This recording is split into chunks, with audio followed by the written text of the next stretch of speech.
É sempre um prazer poder falar para uma audiência destas, principalmente a esta hora, que nós no CIP nunca conseguimos ter um evento que às 17h15 ainda está tão cheio assim. Por isso é um enorme prazer estar aqui. Vou tentar, como único painelista do último painel, eu tentei refletir sobre a ideia da construção de um Estado de Direito em Moçambique. E o Estado de Direito, olhando para as definições do Estado de Direito, é um sistema em que o poder do Estado e dos indivíduos está limitado pela lei, garantindo que ninguém está acima da lei e que o exercício do poder público é exercido de uma forma transparente, legal e dentro de procedimentos estabelecidos. Este princípio impede o uso arbitrário do poder, protege os direitos e liberdades fundamentais dos cidadãos e exige tribunais independentes e imparciais para garantir a justiça. Isso é um conceito. Então, eu decidi olhar e analisar esse conceito na realidade moçambicana. E para tal, eu trago esta imagem, este slide. Se nós olharmos para Moçambique e para aquilo que a economia política deste país, a meu ver, isto são as percepções que eu tenho sobre o nosso país. Moçambique, para mim, é um sistema que poderia se apresentar neste modelo, onde temos um presidente da República que é uma espécie de um todo-poderoso, o grande chefão. O grande chefão dentro de um partido dominante que há mais de 50 anos controla o Estado, a economia e quase todas as esferas da sociedade.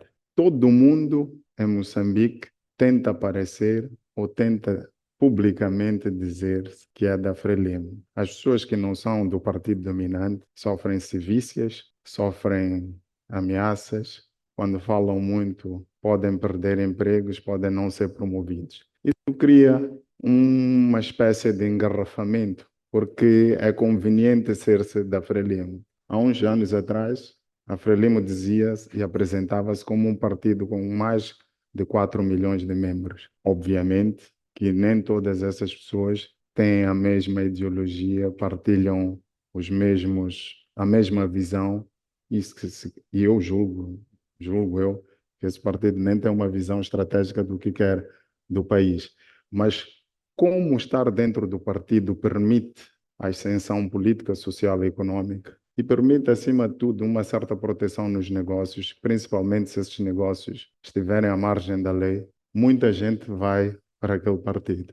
E a nossa economia tinha dois grandes vetores que faziam a ideia do Estado, a ideia de uma nação, que era as grandes corporações internacionais, o capital internacional e a ajuda ao desenvolvimento. Esses dois importantes vetores econômicos injetavam dinheiro para o Estado moçambicano e o Estado moçambicano fingia ser um Estado normal, viabilizando, providenciando educação, saúde, dizendo que a Frelimo é que fez, é que faz, mas enquanto o dinheiro era de doadores. A partir de janeiro deste ano, isso terminou porque há uma luta, uma guerra internacional entre a Rússia e a Ucrânia e chegou ao poder um senhor chamado Donald Trump. Donald Trump reduziu consideravelmente a ajuda para o desenvolvimento em todo o mundo e Moçambique foi um dos países que saiu penalizado. Tendo saído penalizado, Moçambique nunca se preocupou em criar uma economia que fosse florescente, que possibilitasse a arrecadação interna de impostos e que pudesse gerar emprego, gerar impostos, gerar trabalho e, com isso, não depender somente da ajuda ao desenvolvimento. A retirada do dinheiro da ajuda afeta este sistema pelo qual eu acho que se rege a economia política de Moçambique.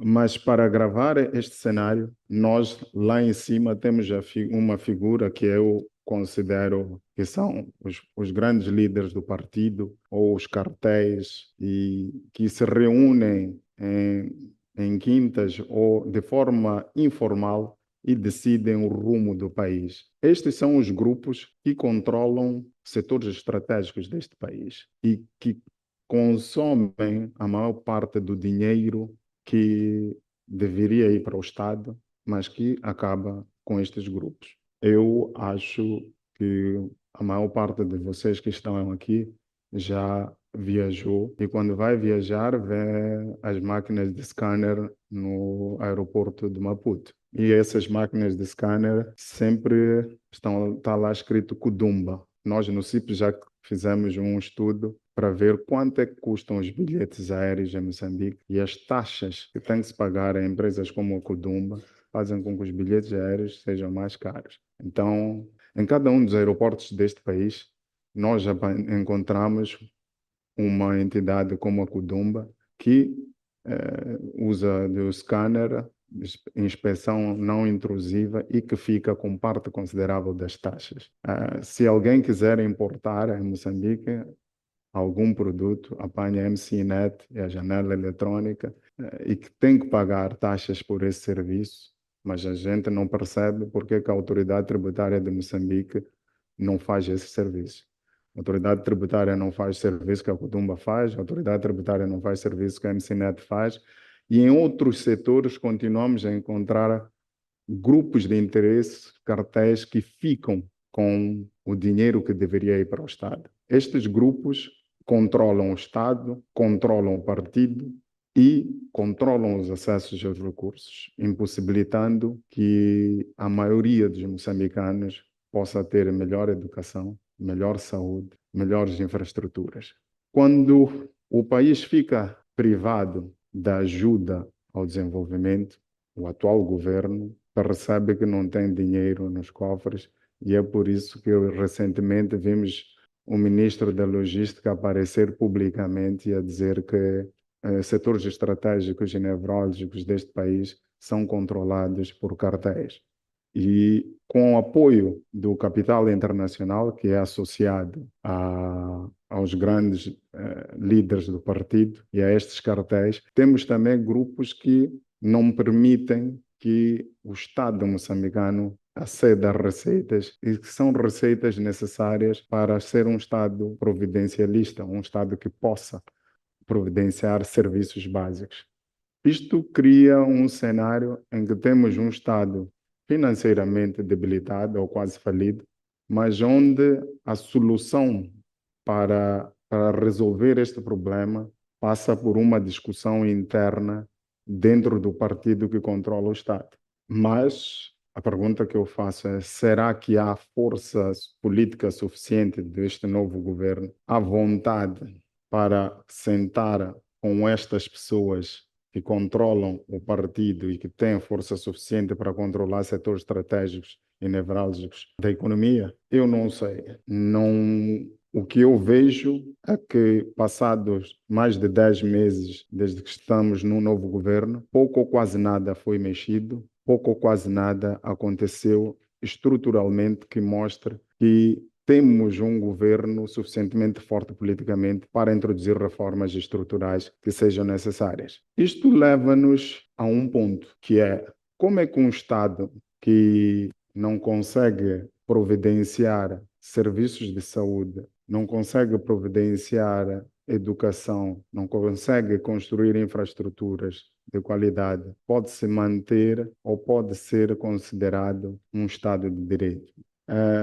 Eventualmente, olhando para, fazendo um paralelismo entre aquilo que acontece em Moçambique e aquilo que acontece nos países árabes, que também são ricos em recursos, nós vemos países onde o Estado, as elites que controlam o Estado, controlam as riquezas, não dão espaço para a liberdade de expressão nem democracia, mas fazem o processo de redistribuição de recursos de forma eficiente, impedindo com que os seus cidadãos se rebelem contra o poder político. Isto é, na Arábia Saudita, nos Emirados Árabes Unidos, no Catar, em outros países do Médio Oriente, uma reunião como esta possivelmente nunca iria acontecer. Mas quando estiveres irritado, podes sempre pegar no avião e ir para Paris fazer compras ou ir para Londres e ver uma partida da Premier League.